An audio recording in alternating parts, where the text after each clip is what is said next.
جنزاد اور ناگزادی قسط نمبر 20۔ چند کے ہاتھوں مار کھانے کے بعد شیشناگ اپنا جسم جیسے تصفیہ کر کے گھسیٹتا ہوا واپس خیموں کے پاس آیا۔ پہاڑی سے گرنے کی وجہ سے اس کا پورا جسم زخموں سے چور چور تھا۔ خیمے کے پاس آ کر وہ چلایا، آقا آقا اٹھو، باہر نکلو، وہ ناگن بھاگ گئی ہے۔ اس کے شور شرابے سے چیلے اور خود مورگن آنکھیں مسلتا ہوا باہر نکلا، جس کے ہاتھ میں ابھی تک چند کی طرف سے رکھی گئی خالی پٹاری موجود تھی۔ نیند کی مدہوشی میں بھی وہ یہ نہیں جان پایا تھا کہ پٹاری میں سالکا موجود ہے یا نہیں، مگر اس کی مدہوش آنکھیں فوراً کھل گئی۔ جیسے ہی اس نے شیشناگ کو قریب المرگ دیکھا تو وہ بھاگ کر اس کے پاس آیا۔ شیشناگ، وہ درد سے چلایا تھا، یہ کیا ہو گیا ہے؟ کس نے تمہارا یہ حال کیا ہے؟ کون اس جنگل میں تم سے بھی زیادہ طاقتور ہے؟ بتاؤ مجھے۔ آقا، وہ کوئی عام انسان نہیں تھا، میں نے اس کو مار کر پھینک دیا تھا۔ بولتے ہوئے اس کا سانس اکھڑ رہا تھا، مگر وہ پھر بھی زندہ ہو گیا، اور جب لوٹ کر آیا تو پھر میری پکڑ میں پھر نہیں آیا۔ اس نے ایک تنکے کی طرح مجھے مروڑ کر رکھ دیا تھا۔ کون تھا وہ؟ کون تھا؟ غصے میں آ کر وہ کھڑا ہو گیا اور مٹھیاں بھیج ڈالی، جیسے اس کا دشمن اس کے ہاتھوں میں موجود ہو۔ چند ماہی، اور وہ اپنے ساتھ سالکا کو بھی لے گیا، میرے آقا، شیشناگ نے جواب دیا، اور اس کا سر ایک طرف کو ڈھل گیا۔ تو مورگن نے ہاتھوں میں پکڑی پٹاری کو کھولا تو خالی پٹاری اس کا منہ چڑھا رہی تھی، جسے غصے میں اس نے دور پھینک دیا۔ شکست مجھے قبول نہیں، میرا علم، میرا جادو کیسے مجھے دھوکہ دے سکتا ہے؟ وہ ایک بے ضرر سا جن تھا جس کے ہاتھ خالی تھی، وہ ایک طاقتور سانپ کو کیسے مار کر چلا گیا؟ پکڑ لوں گا تجھے پھر سے ناگن، شکست نہیں مانوں گا، پہلے اپنے شیشناگ کو بچا لوں۔ پھر اس نے اصلی حالت میں لوٹ چکے شیشناگ کو اٹھایا اور خیمے کے اندر جا کر ایک پٹاری میں بند کر دیا، اور پٹاری کو سرخ سندور کے رنگ سے سندور کو بھر کر اوپر ڈھکن دے دیا۔ آقا، اب ہم کیا کریں گے؟ ایک چیلا بولا۔ مجھے شابری چڑیل کو بلانے کی ضرورت ہے، مگر مجھے اس کے لیے کنواری لڑکی کے خون کی ضرورت ہے جس کو آج تک کسی سانپ بچھو نے نہ کاٹا ہو۔ کچھ لوگ یہیں رہ کر شیشناگ کی حفاظت کرو، باقی میرے ساتھ آؤ۔ جوان لڑکی کے لیے مجھے سورما کی مدد کی ضرورت ہے، اس کے پاس چلتے ہیں، اور ویسے بھی اب ناگن آزاد ہو چکی ہے تو وہ ان کا راستہ روکے گی، مجھے ان کی حفاظت کرنی ہے۔ جلدی چلو، اس سے پہلے کہ ناگن ڈاکوؤں کی رگوں میں زہر اتار دے۔ مجھے رات تک ہر حالت میں ایک لڑکی چاہیے تاکہ اس راز سے پردہ اٹھ سکے کہ وہ معمولی جن کیسے میرے شیشناگ کو مار کر چلا گیا۔ صبح ہوتے ہی ناجیہ اپنے ساتھ مکھن کو لے کر قبرستان چلی گئی۔ مکھن ناجیہ کے آگے آگے سینہ پھلائے شیر کی طرح چل رہا تھا، جسے دیکھ کر ناجیہ کبھی کبھار اس کی حرکتوں پر ہنس پڑتی تھی، اور مکھن اسے ہنستے ہوئے دیکھ کر سوچوں میں گم ہو جاتا تھا۔ قبرستان میں عالم گڑھ کی حدود سے باہر جنگل سے متصل علاقے میں تھا، جہاں گاؤں کے لوگ بھی ڈاکوؤں کے ڈر سے دن کی روشنی میں ہی اپنے مردے دفنا آتے تھے۔ مکھن پاگل تھا اور ناجیہ باپ کی قبر پر جلد سے جلد جانا چاہتی تھی۔ دونوں نے مل کر چوری چھپے ایک غلط فیصلہ کر لیا تھا، جس کا خمیازہ بہت جلد دونوں بھگتنے والے تھے۔ قبرستان میں باقی قبریں کچی پکی حالت میں ایک طرف تھیں، اور چوہدری مختار کی قبر سب سے ہٹ کر مزار کی شکل میں ایک مکان کے اندر بنائی گئی تھی، جس کے دروازے پر جعلی حروف میں لکھا تھا، مرحوم چوہدری مختار ولد چوہدری دلاور۔ نام دیکھ کر ناجیہ کی آنکھوں سے آنسو نکل آئے۔ اس نے تختی پر ہاتھ پھیر کر اسے صاف کیا اور پھر چوم لیا۔ بابا جانی، وہ بڑبڑائی تھی اور بھاگ کر قبر پر گر گئی۔ اگر آج آپ زندہ ہوتے تو مجھ سے پہلے مجھ سے لپٹ جاتے، مجھے پیار کرتے، میرا سر گرا ہوا دوپٹہ ٹھیک کرتے، مگر بابا جانی، تقدیر نے ہم کو جدا کر دیا۔ مکھن دروازے پر کھڑا روتی ہوئی ناجیہ کو دیکھ رہا تھا، جو باپ کے ساتھ شکوے شکایت کرنے میں مصروف تھی۔ اس نے بھی اپنا باپ بہت پہلے کھو دیا تھا، جب وہ دونوں بہن بھائی چھوٹے تھے، مگر اس نے کبھی مرحوم باپ کو یاد نہیں کیا تھا۔ آج جب ناجیہ مرے ہوئے باپ کو یاد کر رہی تھی تو اس کے آنسو بھی نکل آئے۔ وہ آگے بڑھا اور ناجیہ کے کندھوں پر اپنا ہاتھ رکھا تو ناجیہ نے پلٹ کر دیکھا تو وہ بولی، ماں کہتی ہے جب بھی مرحوم لوگوں کہ گھر جاؤ تو ان کو آنسو نہیں، دعا اور اللہ کی کتاب سے کچھ پڑھ کر دے آؤ، ہاتھ اٹھا کر پڑھو، دعا مانگو، پھر ہمیں چلنا چاہیے، اس سے پہلے کہ حویلی میں ہماری تلاش شروع ہو جائے، ہمیں لوٹ جانا چاہیے۔ اس نے ہلکا سا سر ہلایا اور دوپٹہ صحیح کر کے دعا مانگنا شروع ہو گئی۔ مکھن واپس پلٹا باہر نظر رکھنے کے لیے کہ اس کے منہ پر ایک زوردار مکہ پڑا اور وہ درد سے کراہتا ہوا ناجیہ کے پاس جا گرا، تو وہ بھی چیخ مار کر اٹھ کھڑی ہوئی، مگر کسی مضبوط ہاتھ نے اسے سر کے بالوں سے پکڑ لیا۔ مکھن مکہ کھا کر واپس پلٹا تو ایک نقاب پوش ڈاکو ناجیہ کو پکڑے ہوئے کھڑا تھا۔ وہ منہ پر لگنے والے مکے کے درد کو بھول گیا اور زخمی عقاب کی طرح اس پر حملہ کیا۔ مکھن کے وار سے بکلا کر ڈاکو نے ناجیہ کو چھوڑ دیا اور خود مکھن سے بھڑ گیا۔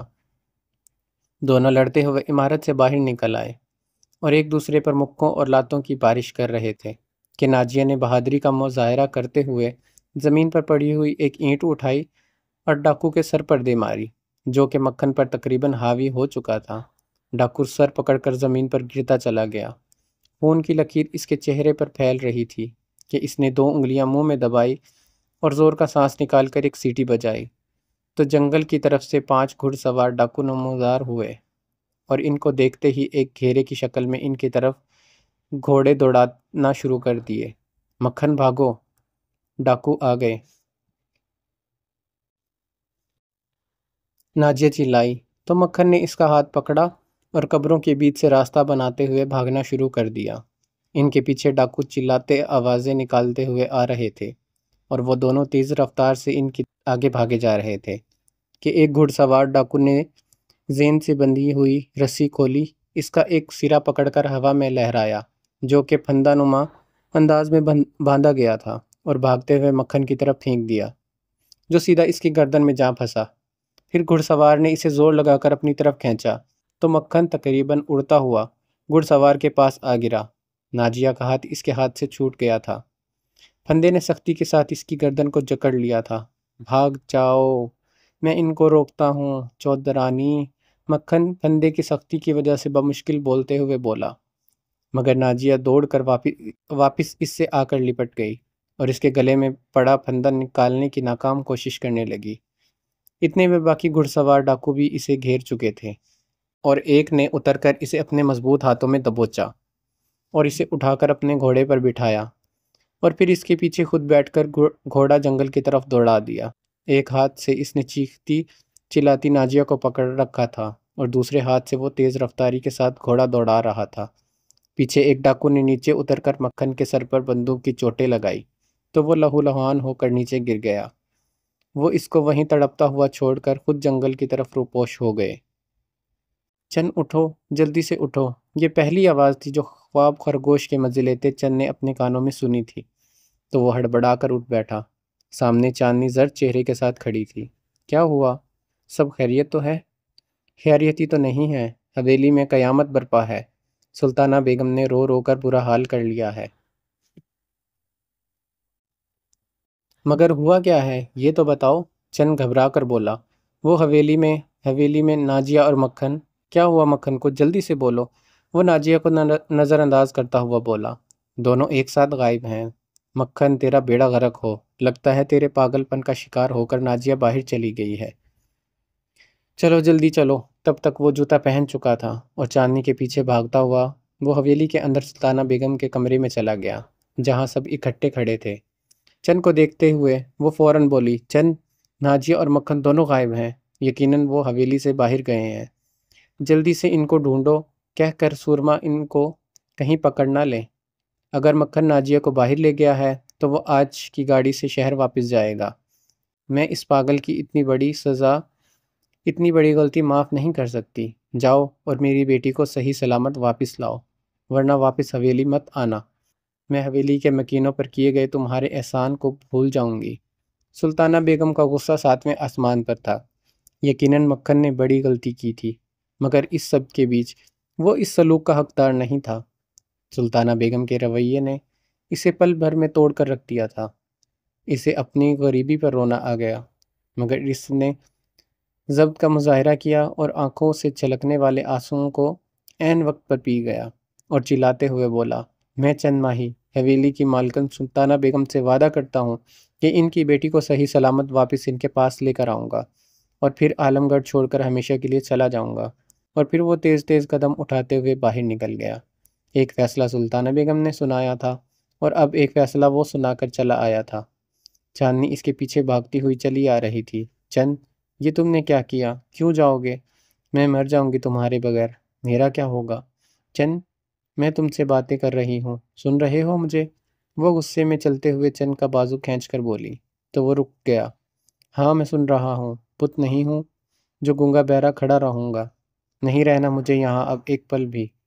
جب سے یہاں آیا ہوں ایک پل کا سکون نصیب نہیں ہوا مجھے۔ مرنے والا تھا کئی بار میں ان حویلی والوں کی خاطر۔ حویلی کی سخت اینٹوں کی طرح ان کے دل بھی سخت ہیں، پتھر دل ہیں سارے۔ نہیں چاہیے مجھے کوئی پیسہ ویسا۔ جہاں عزت نہ ہو وہاں چند ماہی نہیں ٹھہر سکتا۔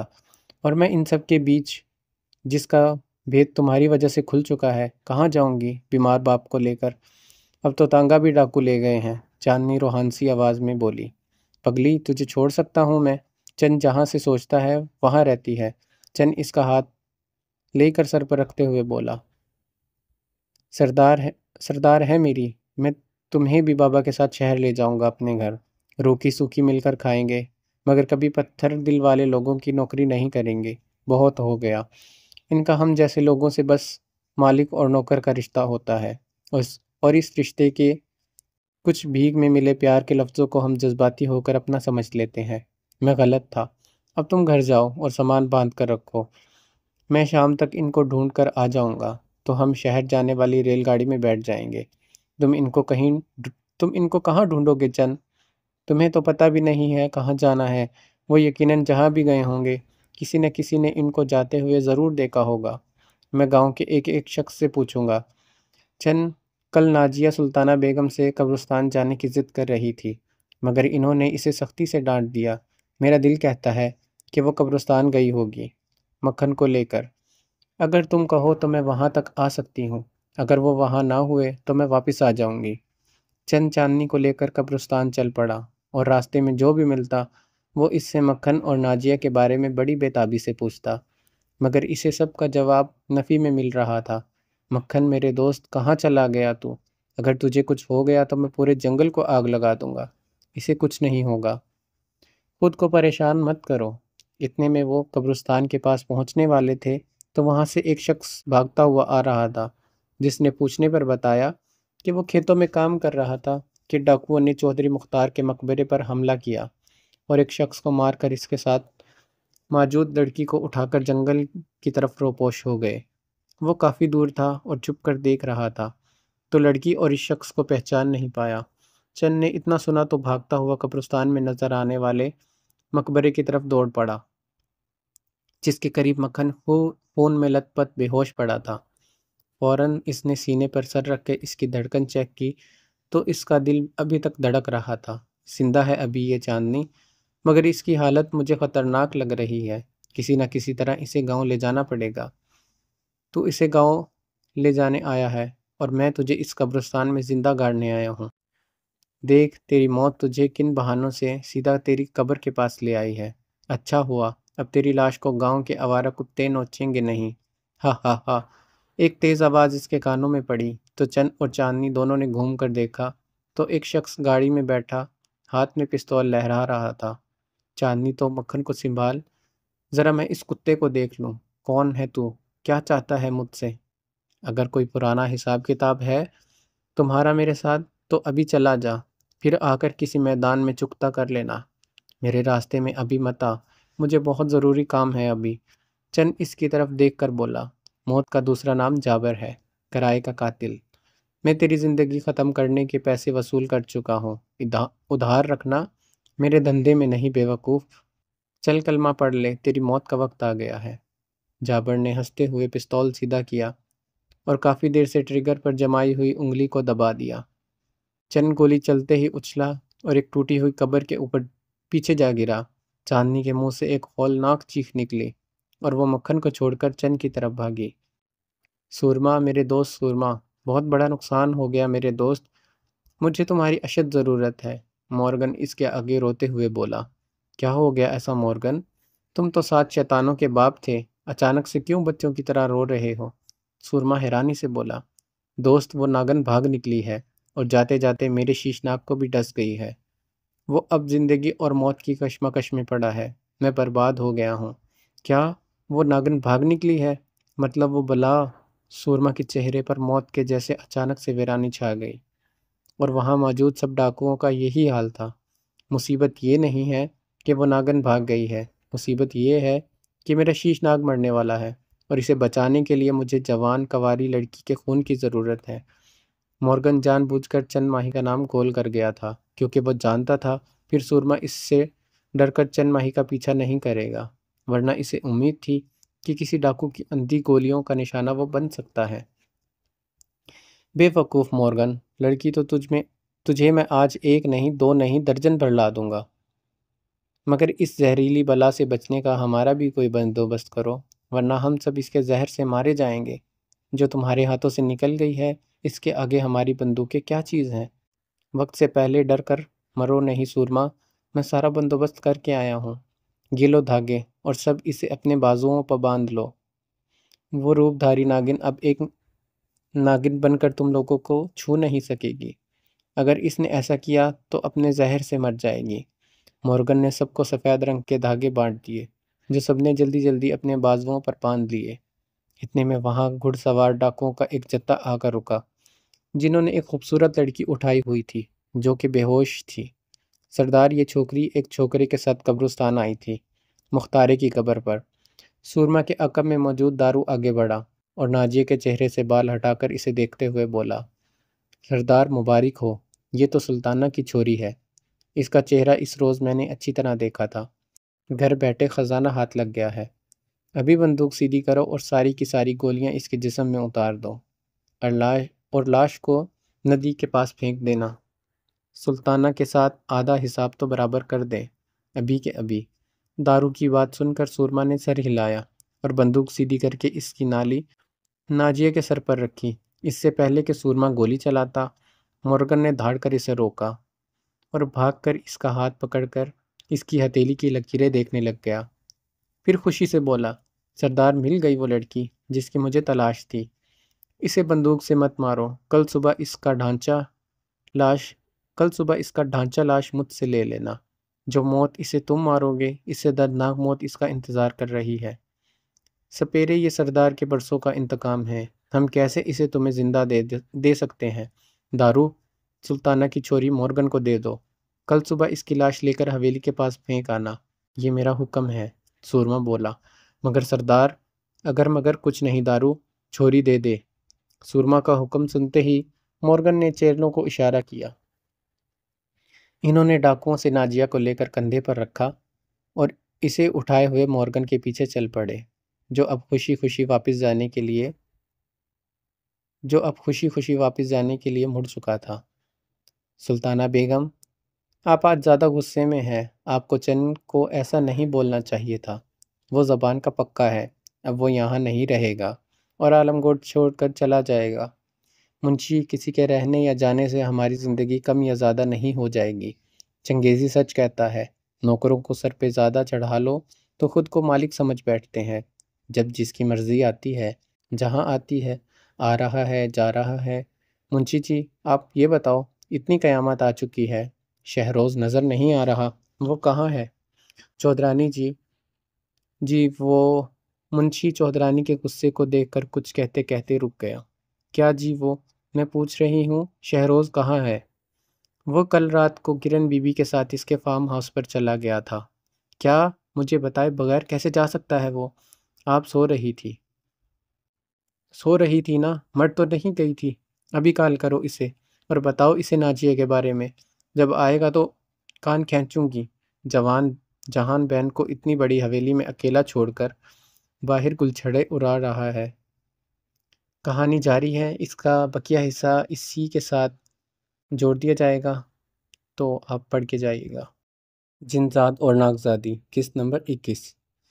چند اگر بجلی کی تیزی سے چھلانگ لگا کر خود کو ٹوٹی ہوئی قبر کے پیچھے نہ چھپاتا تو جابر کی طرف سے چلائی جانے والی گولی اب تک اس کی کھوپڑی میں سوراخ کر چکی ہوتی۔ قبر کے پیچھے چھپ کر وہ جابر کے دوسرے نشانے کا انتظار کرنے لگ گیا کہ عین اس کے قریب ایک اور گولی آ کر لگی۔ اس نے سر اٹھا کر دیکھا تو جابر اپنی کار سے نکل کر دانت نکال رہا تھا۔ اس کے پاس وقت کم تھا، جلد سے جلد اسے اس نئی مصیبت سے جان چھڑانی تھی، مگر جابر اس کے راستے میں دیوار بنا اس کے سامنے کھڑا تھا۔ اس کے ذہن میں ایک خیال آیا۔ اچانک سے چند اٹھا اور چھلانگ لگا کر دوسری قبر کی اوٹ میں ہوا تو جابر نے فوراً گولی چلائی جو نشانے پر نہ لگی۔ اس طرح چند ایک قبر سے دوسری قبر کی اوٹ میں چھلانگیں لگا کر جابر کے ساتھ چوہے بلی کا کھیل کھیلتا رہا۔ جیسے اس کو پستول کی گولیاں ختم ہوئی تو اس نے فوراً جیب میں ہاتھ ڈالا تاکہ پستول پھر سے لوڈ کر سکے، مگر چند نے اسے اتنی مہلت نہ دی اور فوراً جا کر اس کو کلائی سے پکڑ لیا۔ جابر نے اس کو زور کا دھکا دیا اور اپنی کلائی چھڑائی اور پھر نیچے جھک کر ٹانگ کے پاس چھپایا ہوا خنجر نکال کر اس کی طرف بڑھا۔ زندہ نہیں جانے دوں گا تم کو۔ جابر کبھی خالی ہاتھ نہیں لوٹا۔ بولتے ہوئے جابر نے آگے بڑھ کر خنجر کا وار روک دیا، جسے چند نے ایک طرف کو پلٹ کر وار کو خطا کیا۔ ایک اور ٹانگ سے اس کے پیٹ پر زور سے ضرب ماری تو وہ واپس کار سے جا ٹکرایا۔ بزدل انسان، پیٹھ پیچھے وار کرنے والا کبھی بہادر نہیں ہوتا۔ مجھے لگتا ہے چودرانی پر گولی بھی تم نے چلائی تھی اور اب تم کو اس کا حساب دینا پڑے گا۔ میرا حساب لینے سے پہلے اپنی جان کی فکر کرو چند۔ جابر کبھی شکست تسلیم نہیں کرتا۔ بولتے ہوئے جابر جھکا اور دوسری ٹانگ میں اڑسا ہوا خنجر نکالا اور تیزی کے ساتھ چند کی طرف پھینک دیا۔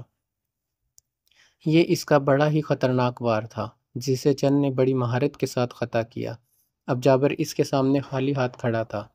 چند آگے بڑھا اور جابر کو گردن سے دبوچ لیا، اسے اپنے ہاتھوں میں اٹھا کر اوپر بلند کیا اور زور سے اس کی گاڑی پر پٹخ دیا، جس سے ٹکراتے ہی جابر ہولناک چیخ مار کر بے ہوش ہو گیا۔ جابر سے فارغ ہونے کے بعد چند گاڑی کا آسرا لے کر سر نیچے کیے ذرا سستانے لگ گیا۔ چاندنی دوڑ کر اس کے پاس آئی اور پوچھا، چند تم ٹھیک ہو؟ کون تھا یہ شخص؟ پتہ نہیں، مگر مجھے شک ہے کہ یہ وہی شخص ہے جس نے چودرانی پر گولی چلائی تھی۔ اگر اس کو منشی دیکھ لے تو یقیناً پہچان جائے گا اور اس کے پیچھے کون ہے وہ لوگ بھی سامنے آ جائیں گے۔ چند نے چاندنی کو جواب دیا، مکھن کا بہت خون بہہ چکا ہے، اسے جلد سے جلد ہسپتال لے جانا پڑے گا، اور اب یہ مصیبت بھی گلے پڑ گئی۔ چاندنی ناگواری سے جابر کو دیکھتے ہوئے بولی کہ اتنے میں تھانے دار پولیس کی گاڑی میں وہاں پہنچ گیا۔ تھانے دار صاحب، اس بندے نے مجھ پر قاتلانہ حملہ کیا ہے، مجھے مارنے کی کوشش کی ہے۔ اٹھا لو اسے، تھانے دار نے سپاہیوں کو حکم دیا۔ جابر کی طرف دیکھتے ہوئے، میں اس کا ریکارڈ چیک کرواؤں گا، یقیناً یہ کوئی اچھا آدمی نہیں ہے، وضاحت سے یہ کرائے کا قاتل لگ رہا ہے، مگر حیرت ہو رہی ہے مجھے، یہ تم جیسے عام آدمی پر قاتلانہ حملہ کیوں کرے گا؟ چلو چھوڑو، سب باتیں معلوم ہو جائیں گی، جب تھانے لے جا کر اس کی سروس کروں گا تو طوطے کی طرح سب بول پڑے گا۔ وہ تو ٹھیک ہے تھانے دار صاحب، مگر مسئلہ ناجیہ بی بی کا ہے جسے ڈاکو اٹھا کر لے گئے ہیں، اور مکھن بھی اچھا خاصا زخمی ہے۔ آؤ ہم جنگل میں ڈاکوؤں کا پیچھا کریں۔ چند، میں نے پہلے بھی تمہیں بتایا تھا، جنگل میں ڈاکوؤں کے پیچھا کرنے کے لیے مجھے ایک مکمل فورس چاہیے۔ یہ بیچارے چند پولیس والے پرانی بندوقوں کے ساتھ ڈاکوؤں کا مقابلہ نہیں کر سکتے۔ اور واپس جاتے ہوئے مکھن کو میں ہسپتال چھوڑتا جاؤں گا۔ ناجیہ بی بی کے لیے میں صرف دعا کر سکتا ہوں۔ تھانے دار معاملے سے صاف ہاتھ کھڑا کرتے ہوئے بولا، ٹھیک ہے تھانے دار صاحب، آپ مکھن اور چاندنی کو یہاں سے لے جائیں، میں ناجیہ کے پیچھے جاتا ہوں۔ چاندنی، تم میرے واپس آنے تک ہسپتال میں مکھن کے پاس رہنا، چند جذباتی مت بنو، مانا تم بہت خوش قسمت ہو، مگر کبھی کبھار قسمت بھی ساتھ چھوڑ جاتی ہے۔ ہر بار ڈاکوؤں سے لڑنے کے بعد تم واپس زندہ نہیں آ سکو گے۔ ناجیہ کو حالات کے رحم و کرم پر چھوڑ دو۔ تھانے دار جاتے جاتے اسے سمجھاتے ہوئے بولا، میں چودرانی سے وعدہ کر کے آیا ہوں تھانے دار صاحب، اور چند دی ہوئی زبان سے بدلتا نہیں۔ چند تو پہلے کچھ بھی نہیں تھا، جو بھی قسمت بدلی ہے ادھر آ کر بدلی ہے، تو یہ جنگل، پہاڑ، ڈاکوؤں سب میری خوش قسمتی بن گئے ہیں۔ چلتا ہوں، پہلے ہی اس بدبخت نے میرا بہت وقت ضائع کر دیا ہے، انشاءاللہ جب لوٹوں گا تو ناجیہ بی بی صحیح سلامت میرے ساتھ ہوں گی، کہہ کر چند جنگل کی طرف چل پڑا۔ چاندنی چاہتے ہوئے بھی اسے نہ روک سکی، مگر اس کے ماتھے پر پڑی شکنوں سے صاف ظاہر تھا کہ وہ اس کے بارے میں شدید فکر مند ہے۔ بہت سر پھرا شخص ہے، کم از کم میری سمجھ سے تو باہر ہے۔ تھانے دار صاحب، کچھ لوگ کھوپڑیوں میں نہیں دل سے سوچتے ہیں، اور چند ان لوگوں میں سے ہی ہے، چاندنی نے جواب دیا۔ تو تھانے دار ہلکی سی مسکراہٹ کے ساتھ ہنسا اور گاڑی سٹارٹ کر کے واپس کو چلا دی۔ باہر سے دیکھنے کو تو یہ ایک گاؤں کا فارم ہاؤس تھا، مگر اندر کے ماحول پر جس حساب سے پیسہ لگایا گیا تھا، دیکھ کر لگتا نہیں تھا کہ یہ گاؤں کا فارم ہاؤس ہے یا کسی یورپی ملک کا نائٹ کلب۔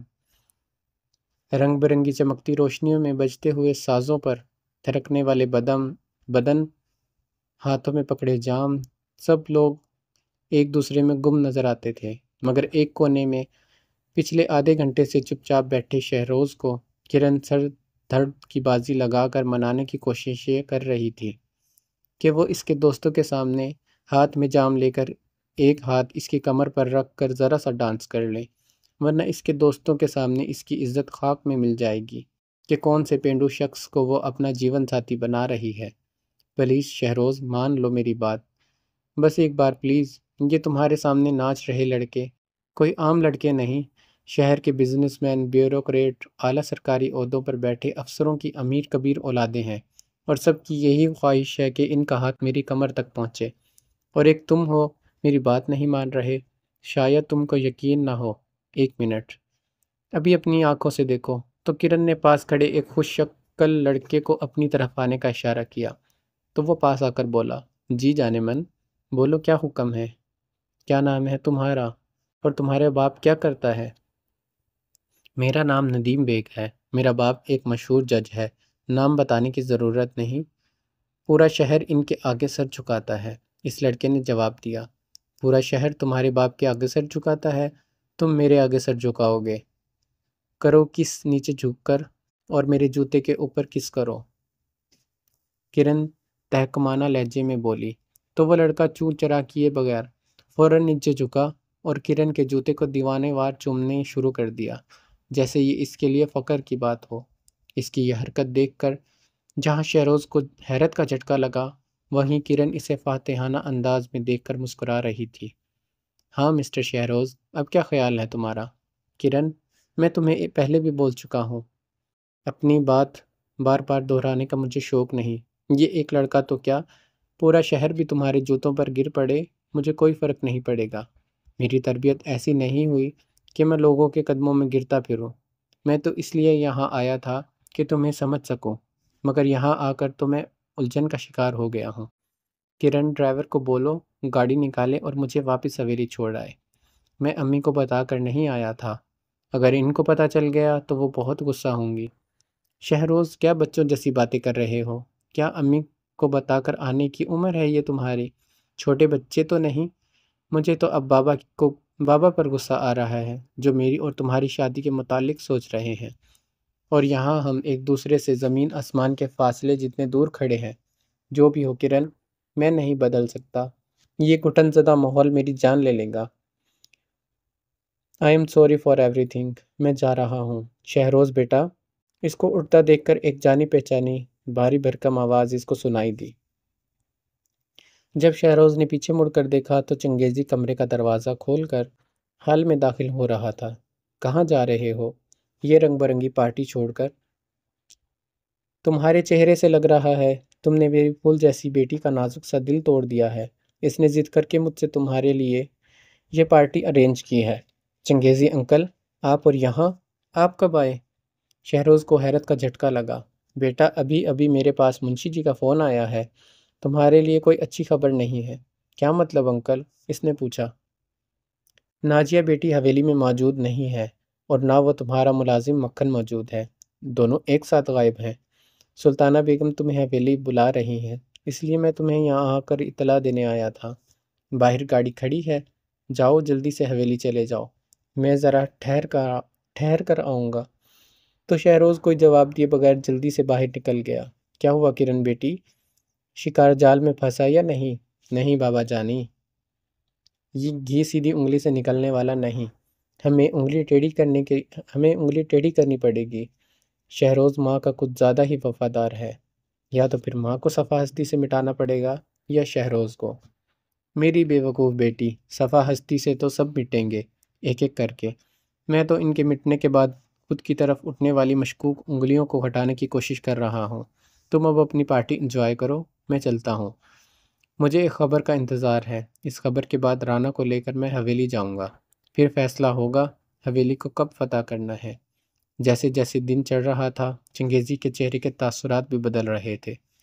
وہ بار بار میز پر پڑے ساکت فون کو گھور رہا تھا کہ آخرکار جیسے فون کو اس کی حالت پر رحم آ گیا اور فون نے بجنا شروع کر دیا۔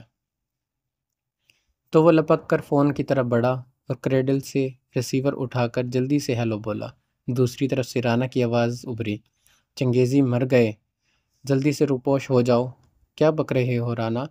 میں صحیح کہہ رہا ہوں چنگیزی، جابر چند کے ہاتھوں پکڑا گیا ہے اور اب وہ تھانے میں بند ہے۔ پولیس والے کبھی بھی اس کا منہ کھلوا سکتے ہیں۔ جابر الو کا پٹھا، مجھے پہلے شک تھا۔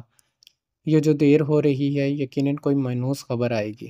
چنگیزی اب کیا ہوگا؟ کچھ تو سوچو۔ سوچ لیا ہے رانا، میں تمہارے پاس آ رہا ہوں۔ گاڑی تیار کرو، سورما کے پاس چلتے ہیں۔ وہی ہمارے اس مسئلے کا واحد حل ہے۔ چنگیزی جلدی سے بولا اور فون واپس رکھ دیا۔ لعنت ہو تم پر چند، میرے خوابوں کے راستے کی دیوار بن کر کھڑے ہو گئے ہو، کتے کی موت مرو گے۔ وہ غصے سے خود سے ہم کلام ہوا اور بھاگتے ہوئے باہر نکل گیا۔ پورا دن وہ جنگل میں گھوم گھوم کر گزار چکا تھا۔ اسے ابھی تک ڈاکوؤں کا وہ سراغ نہیں ملا تھا جو اسے ناجیہ تک پہنچا دیتا۔ وہ مورگن اور سورما کے پرانے ٹھکانے بھی دیکھ چکا تھا، مگر سب گدھے کے سر سے سینگوں کی طرح غائب ہو چکے تھے۔ تھک ہار کر وہ ایک درخت کی ٹیک لگا کر بیٹھ گیا اور زندگی میں آنے والے گزشتہ واقعات کے بارے میں سوچنے لگ گیا۔ عالم گڑھ میں آنا، سورما سے ٹکرانا، چاندنی سے ملنا، سالکا کا انسانی روپ دیکھنا، حویلی کی ذمہ داریاں، اور پھر یوں بے دخل کیا جانا۔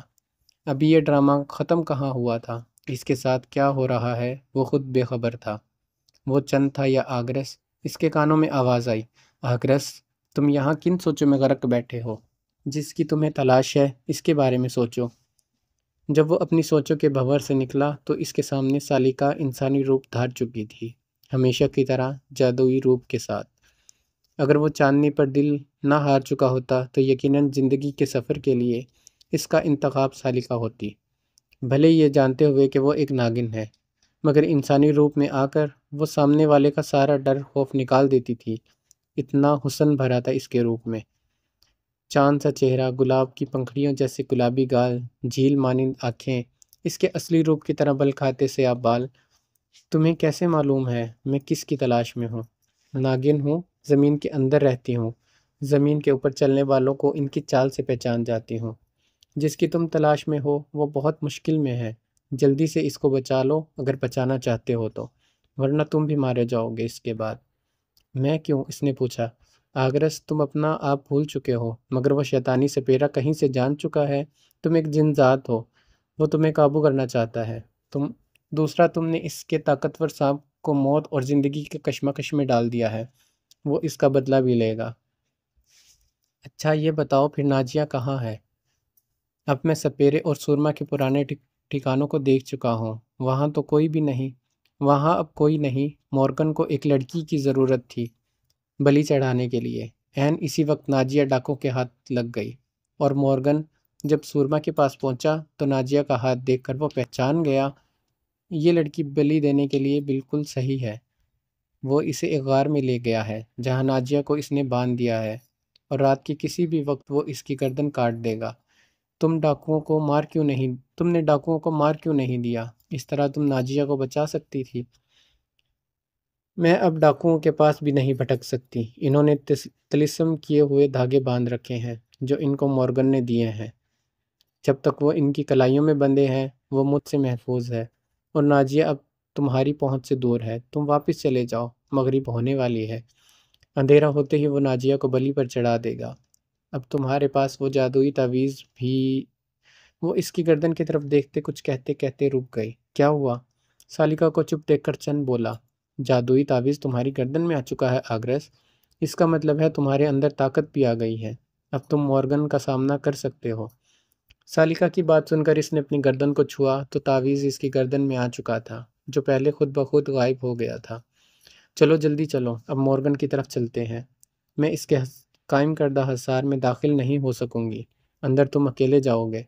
بھلے تمہارے پاس خاص طاقت آ چکی ہے، مگر خیال رکھنا مورگن بہت بڑا شیطانی جادوگر ہے۔ وہ تمہیں قید میں کرنے کی بہت کوشش کرے گا، اپنا دماغ استعمال کرنا۔ سالکا چلتے چلتے اسے سمجھاتے جا رہی تھی، اور وہ کلاس کے سب سے عقل مند شاگرد کی طرح اسے سنے جا رہا تھا۔ اندھیرا ہر طرف پھیل چکا تھا، اور درخت آہستہ آہستہ کم ہو رہے تھے۔ پہاڑ ایک سلسلے کی مانند پھیلنا شروع ہو گئے تھے۔ ایسا لگ رہا تھا وہ دونوں چلتے چلتے جنگل کے اختتامی سرے پر پہنچ گئے ہیں۔ سامنے ایک ندی اپنی مگن میں مصروف آہستہ آہستہ معمول کے مطابق بہہ رہی تھی، جس کی پھسلن زدہ پتھروں پر پاؤں رکھ کر وہ بڑی احتیاط کے ساتھ دوسری طرف پہنچے۔ ندی پار کر کے سالکا نے اسے آگے راستے پر جانے کو کہا۔ وہ خود رک گئی، کیونکہ آگے مورگن نے حصار کھینچ رکھا تھا۔ اگر وہ ایک قدم بھی آگے بڑھاتی تو جل کر راکھ ہو جاتی۔ چن نے سالکا کی آنکھوں میں دیکھا اور سر ہلا کر آگے چل پڑا۔ راستہ جو آگے بڑھ رہا تھا ویسے تنگ ہوتا جا رہا تھا۔ وہ سوچ رہا تھا اس تنگ راستے سے وہ ناجیہ کو کیسے اٹھا کر لے گئے ہوں گے۔ راستے کا اختتام ایک خونما غار کے دہانے پر ہوا، جس کے سامنے کچھ سپیرے ہاتھوں میں لکڑی کے ڈنڈے لے کر کھڑے تھے۔ ان کو دیکھ کر وہ سمجھ گیا کہ مورگن ناجیہ سمیت اندر کہیں موجود ہے۔ اس نے ایک پتھر اٹھایا اور خود سے ذرا دور پھینک دیا، اور خود جھاڑیوں کی اوٹ میں کھڑا ہو گیا۔ آواز سن کر ایک شخص اس کی طرف کو آیا تو اس نے فوراً پیچھے سے اس کے منہ پر ہاتھ رکھ کر اسے دبوچ دیا اور جھٹکا دے کر اس کی گردن توڑ دی۔ جب پہلا شخص واپس نہ مڑا تو دوسرے شخص اسے آوازیں دیتا ہوا ذرا محتاط انداز میں اس کی طرف کو بڑھا۔ چن نے اسے بھی پکڑ کر پہلے والے کی طرح ٹھکانے لگایا اور پھر غار کے دہانے کی طرف بڑھ گیا۔ اسے دیکھ کر وہاں موجود باقی کے دونوں سپیرے نے غضبناک ہو کر فوراً اس پر ڈنڈوں سے حملہ کر دیا۔ ایک کا ڈنڈا ہاتھ پر روک کر اسے زور کا جھٹکا دیا تو وہ دوسرے ساتھی کے ڈنڈے کی زد میں آ گیا، جس نے پوری طاقت سے چن کو ڈنڈا مارنے کی کوشش کی تھی، مگر اب اس کا ساتھی نیچے پڑا تڑپ رہا تھا۔ چن نے زخمی سپیرے کے ہاتھ سے ڈنڈا چھینا اور بچ جانے والے آخری سپیرے کے سر پر دے مارا۔ ابھی وہ ان سے فارغ ہوا ہی تھا کہ غار کے اندر سے ایک تکلیف دہ چیخ اس کی کانوں میں پڑی، تو وہ آواز کے تعاقب میں اندر بھاگتا چلا گیا۔ جب غار کا اختتام ہوا تو وہاں ایک شیطانی چبوترے کے سامنے کھڑا تھا، جس کے پاؤں میں ناجیہ بے بسی کے ساتھ بندھی پڑی تھی، اور مورگن ایک کونے میں سر جھکائے تیزی کے ساتھ ارد گرد کے ماحول سے بے خبر منتر پڑھے جا رہا تھا۔ جیسے جیسے وہ منتر پڑھ رہا تھا، غار کے اندر سیاہ رنگ کا دھواں بھرتا جا رہا تھا۔ چند فوراً ناجیہ کی طرف بڑھا، اس کے بندھے ہوئے ہاتھ کھولے اور جیسے اسے اٹھانے کو جھکا تو اسے حیرت کا شدید جھٹکا لگا۔ ناجیہ کا جسم بہت بھاری ہو چکا تھا، اٹھانا تو دور کی بات ہے، وہ تو ہلنے کا نام بھی نہیں لے رہا تھا۔ ایسا لگتا تھا جیسے وہ منوں ٹن وزنی شیطانی بت کے چبوترے کا حصہ ہو۔ ایک نہیں، 2 بار 3 بار اس نے ناجیہ کو اٹھانے کی کوشش کی، مگر وہ ناکام رہا۔ یقیناً یہ مورگن کے جادو کا اثر ہے، مجھے اس کے منتروں کو روکنا چاہیے، چن نے سوچا اور مورگن کی طرف بڑھا، جو ابھی تک اس کی موجودگی سے جیسے لا علم بیٹھا تھا۔ کہانی جاری ہے، اس کی بقیہ حصہ آپ اگلی قسط میں پڑھیں گے، اور آپ سے درخواست ہے کہ آپ ہماری اس قسط کو لائک کر دیں، اور مطلب اس ویڈیو کو لائک کر دیں، اپنے دوستوں کے ساتھ شیئر کریں، اور ہمارے چینل کو سبسکرائب کر لیں تاکہ آپ کو اگلی آنے والی قسطیں فوراً سے مل سکیں۔ اپنا خیال رکھنا، اللہ حافظ۔